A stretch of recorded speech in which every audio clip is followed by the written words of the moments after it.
Al-Kayyisu man dana nafsa. Rasul mentioned that the intelligent person among you is the one that will go and take stock of himself. So it was important for us last night, as we know that Rasulullah mentioned to us that innamal a'malu bin niyyat. Our intentions are judged according to our actions, or actions are judged according to our intentions of one. Right? So it is very important for us to know and understand that everything that the believer does, it is based on his intention. If your intention is good and for the sake of Allah Ta'ala, and that is why it's always good to ask people, if you ask them for dua, please ask Allah to grant me sincerity in my actions. Why? Because many a times we can lose it. You know, the praise is so nice. And sometimes we start feeling that we are doing. And it's because of my doings. But we're forgetting Allah Ta'ala is the one that allows us to do whatever we do. So it's very imperative for us to understand that our actions are according to our intentions. If our intentions was good, and that is why when you start the action of good, and the end of the cycle will be that the reward will also be good. But can you imagine you start something based on something which is haram and which is not allowed and which is frowned upon by Allah Ta'ala? How do we expect for the end result then to be good? It can't. So that is why look at your intentions. And Allah Ta'ala mentioned in the Quran, make ample intentions. Make a lot of intentions and make good intentions. But with that intentions comes what comes tawakkul. Inna Allah yuhibbul mutawakkilin. Allah mentioned at the end that Allah loves the ones who put their trust in Allah. So when we make intentions, we already understand that we cannot do anything. It is Allah Ta'ala who does. And that is why last night was so great for us as the Ummah of Sayyidina Muhammad Sallallahu because He Sallallahu Alaihi Wasallam gives us another opportunity by mentioning innamal a'malu bil khawatim. That how you end off your actions is also very, very important by Allah Ta'ala. So as you go along with that intention, good intentions that you've made, now you take stock as an intelligent person, as the Prophet ﷺ called you. Now you say, did I follow up with the good intentions that I've done? If it is not, then I can still say, oh Allah, forgive me. I did it for this purpose and for that purpose. I was wrong. And now we can make it right at the end, subhanAllah. And that is why Muharram is such a beautiful time for us. And one of the beautiful ahadith of Rasulullah is where he mentioned, and Abu Hurairah, one of the most prominent of the ashab of Rasulullah, who by some of the narrations mentioned that he is the one that narrated the most ahadith from Rasulullah after Aisha radiallahu ta'ala anha. Obviously because Aisha lived in the house of Rasulullah sallallahu alayhi wa sallam, and she was a very intelligent person. That is why the people that say that we are the ummah that oppress the women, subhanAllah, our women were one among the most intelligent of women of our time. That is why the greatest of faqihah, the greatest of the one who understood deen in the time of Rasulullah was Aisha radiallahu ta'ala anha. And many of the ashab, male and female, took from Aisha radiallahu ta'ala anha. That's why you will see when we quote fiqh, hadith based on fiqh, Bulugh al-Maram reading, you'll find Aisha radiallahu ta'ala anha's name popping up almost all the time. Because she lived with the Messenger Sallallahu Alaihi Wasallam. Rasulullah spoke and had conversations with her with regards to fiqh. So never ever are we the ones who put down and look down upon our women folk. No, we empower our women folk. Alhamdulillah. And Allah Ta'ala always allow our women to stand out, inshaAllah Ta'ala, and always be guided and protected by Allah Ta'ala's light. Ameen Ya Rabbal Alameen. So Abu Hurairah, he reports that the Messenger Sallallahu Alaihi Wasallam was asked as to which salah was most excellent after the prescribed salah. So we start with Salah. What is so important about Salah? Salah is what? What is the actual translation of Salah? Anybody knows? Dua. It is dua. It is conversation with Allah. It is being in Allah's presence. And so that Salah, it's very important for us to take note of it. And here, an important point was mentioned by the Prophet. After your fara'id, there's one salah that you should try to always upkeep. Right? The Prophet ﷺ mentioned it was asked what was the most excellent after the prescribed salah, and which fast was most excellent after the month of Ramadan, because we know that fasting, it's a great act. It's an act that Allah Ta'ala is the only one that will reward. Only Allah, and nobody knows the reward of fasting. Nobody knows. Allah says, As-sawmu li wa ana ajzi bih. That I am the one that will reward, and there's no reward that you can equate Allah Ta'ala knows alone what Allah will give us. And so special is fasting that there's a special door that Allah Ta'ala gives for the people of fasting to enter Jannah, which no one else will enter, and nobody will be able to exit that door once they've entered through it. So this is also a great ibadah, inshallah. And what is the most important salah after the fara'id? And Rasulullah mentioned, he said, salah offered in the middle of the night, which is tahajjud. Tahajjud. Tahajjud is such a neglected sunnah today.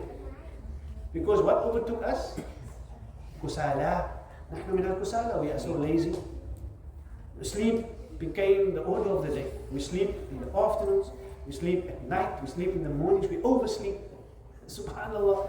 Sleep is such an important thing of our lives, whereby if we look into the life of the Ashab, we look into the life of Rasulullah, there's many things that Allah mentioned to them. Ya ayyuhal muzammil, qum al-layl illa qalilan, nisfahu aw inqus aw minhu qalilan. You must stand up at night. Ya al-muddaththir, qum fa'andir. Don't sleep. There's no time for a believer to sleep. A believer must call to Allah. The da'wah must take place all the time. The day that the believer rests is when we enter Jannah. And we look at the face of Rasulullah, and you see him smiling at you and say, MashaAllah, you've done well. Now you enter with me into Jannah. Allah, may Allah allow us to enter with you into Jannah. Tahajjud is important. Tahajjud must be revived in our time. Tahajjud cannot be a salah that the Muslims neglect. Now if you look at how Masjid al-Aqsa was overtaken and overthrown, how?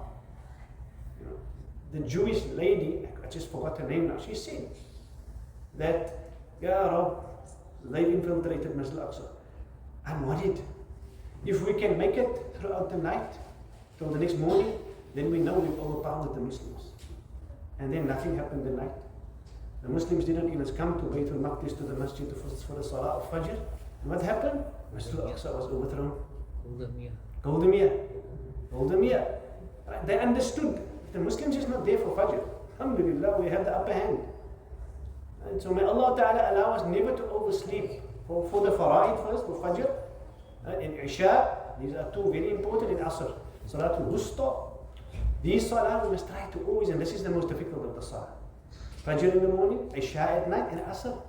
Business time, Asr time. Fajr time, sleep time. Isha time, I'm tired. The day was long, subhanAllah. But besides those salah, the Prophet ﷺ mentions, wake up with tahajjud. This is the most important salah after your fara'id. If you do this, you ask Allah, Allah immediately answers. Can you imagine all the Muslims waking up with tahajjud, asking Allah, what will happen? Allah will forsake us. Can't be. It's impossible. But the Muslims are not waking up.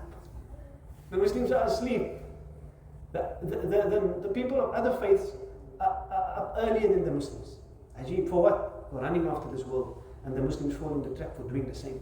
And then the best fast after Ramadan is the fast of Shahrullah. Look how Allah mentioned, Rasulullah mentioned at the end. It is the fast of Shahrullah al-Muharram. The fast of the month of Allah, Muharram. He mentioned it particularly, specifically, this is the month of Allah. So fast, there is so much of significance of fasting in this month. And that is why we in this first few days of Muharram now, there's a lot of sakanat and barakat and rahmat and descending. We cannot be asleep, we must draw from the treasures of Allah now. The 9th and the 10th of Muharram and the 10th and the 10th and the 11th of Muharram is important, imperative for us. Instill this within the lives of your children and your family members. Fast on these days. You know, there are many other Mondays and Thursdays. We need to revive this.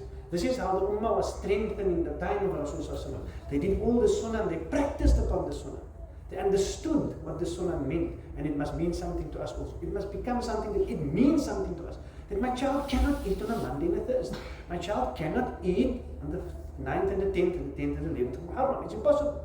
These are the times that we will emulate our Nabi Sallallahu Alaihi Wasallam. And we will understand the veracity, the greatness, what will come from it if we practice this. And may we become that Ummah again that will take heed of this Sunnah of Rasulullah. You know, fasting after the best fast after Ramadan is this fast. We have it upon our doorstep. Did we make intentions already? You know, they say that you must make New Year's resolutions.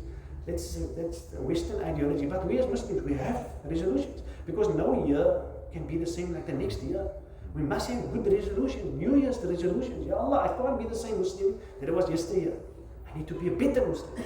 Allah allow us to be better Muslims, pious Muslims inshallah, and those who will draw from the treasures of Allah and that will draw from the great light of the Sunnah of Rasulullah sallallahu alaihi wasallam. Because he came with such a lifestyle that Allah is pleased with. If we follow that lifestyle, Allah will be pleased with us. Can we imagine the statement? Allah will be pleased with us if we follow His beloved. So we must just follow His beloved.